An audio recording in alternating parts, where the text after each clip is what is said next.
Hi guys. So ukhona into efikayo apha engqondweni yam and I decided to share.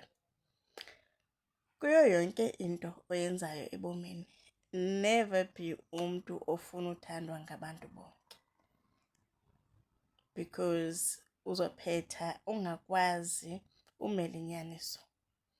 Because the minute people get angry, you withdraw.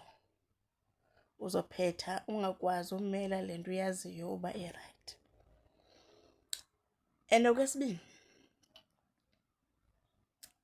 njeba usoyika kangaka uhethisha abantu nje usoloko ufuna wonke umuntu abe happy, ubuke wava nje ubumntu kuthiwa akayithandanga into oyithethileyo noyenzileyo, sewuntantazela even though uzazi uba ukho rongo okanye ubu-express ii-feelings zakho and yindlela ofilisha ngayo manyani leyana.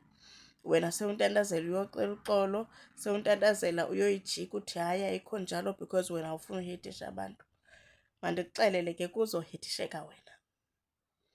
And aba bantu ungafuni ubakhathaza bona, they won't think twice xa funeke bekhathaze wena. Abazucinga nakabini nakathathu, and sebevile uba ukhathazekile, they're not even gonna come and apologize and they're not even gonna withdraw.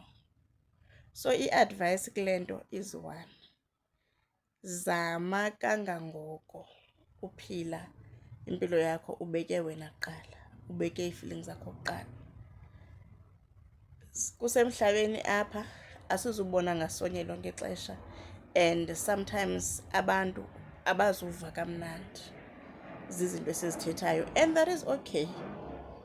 And that is okay because it's not all the time that abantu abavi kamnandi because into esiyithethileyo wrong.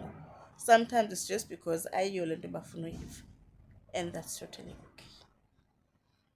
So word of the day, be concerned about your happiness more than uba uconcerned i-happiness yabanye abantu.